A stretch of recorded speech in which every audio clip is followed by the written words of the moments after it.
Finding the total when the part and percent are given. In some problems, you will need to find the total when the part and the percent are given. As an example, Dan paid $1,250 down for a used car, which was 25% of the price. What was the price of the car? In this problem, we can reason through the answer.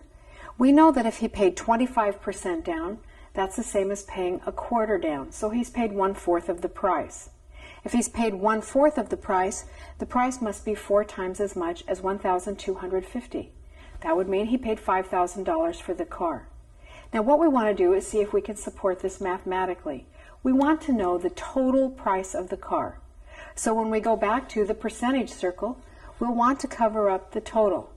And we see that we should have part divided by percent. So we're going to want to use this problem and have part divided by percent. In the case of this problem, the part is the amount he paid down. That's part of the price of the car. So the part is $1,250. That's divided by the percent, which has been given to be 25%.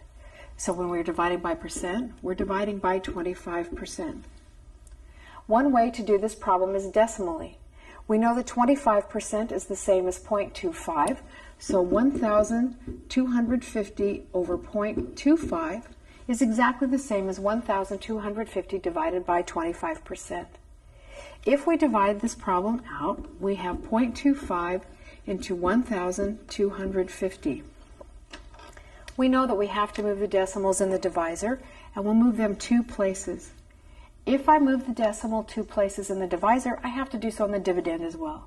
So I'll move the decimal 2 places. I need to put place-holding zeros in there to complete this problem.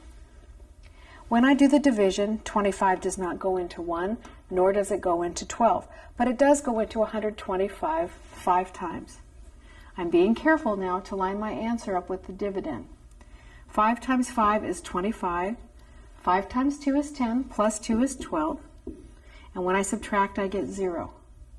I'll bring down the next digit, which is a 0. 25 goes into 0 0 times. I'll bring down the next digit, and I'll get 0, and I'll bring down the final digit, and 25 still goes into 0 0 times. So the mathematics supports our thinking that the cost of the car must indeed have been $5,000. We knew the part of the price of the car, which was $1,250, and we knew what percentage that represented.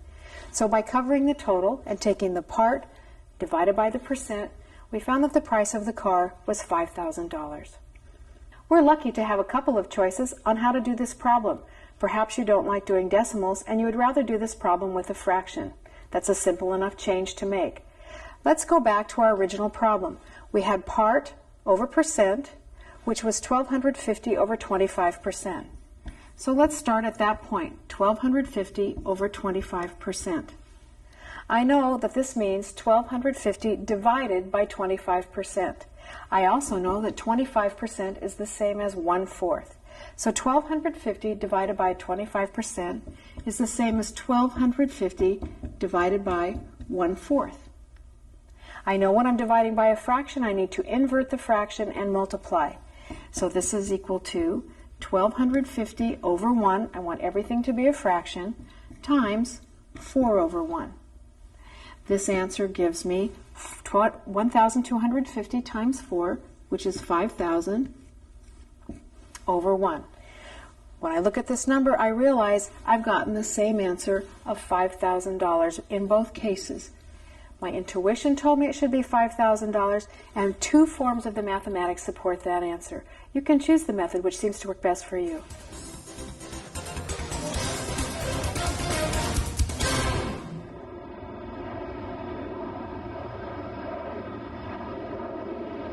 If you were told that this jet was 5% empty and the jet had 6 seats that were unoccupied, how many passengers can this jet carry?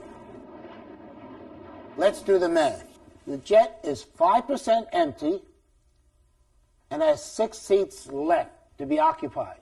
The question is, how many passengers can this jet carry? So what you want to find here, you're really looking for the total. How many total passengers. So this could really be T for total. So we know the percentage over here. We know there's 6 seats left, but we want to find the total. So it's P is how many? Is 6. And how many empty is 5%. And so we want to divide 5% into 6. And we want to change that 5%. Remember, 5% is 1, 2. So we put a 0 in front of it, so that becomes 0.5. So 6 divided by 0.5. And so we have to move 1, 2 over here. Then we take that off. Now 5 goes into 6. 1 left over, 2.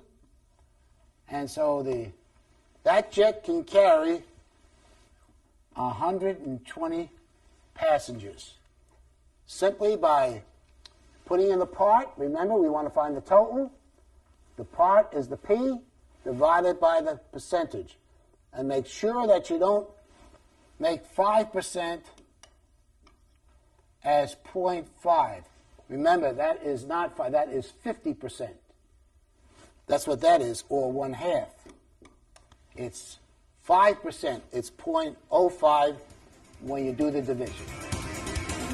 Please pause the video now and complete the problems in your workflow. When finished, press play, and we'll continue with the next lesson.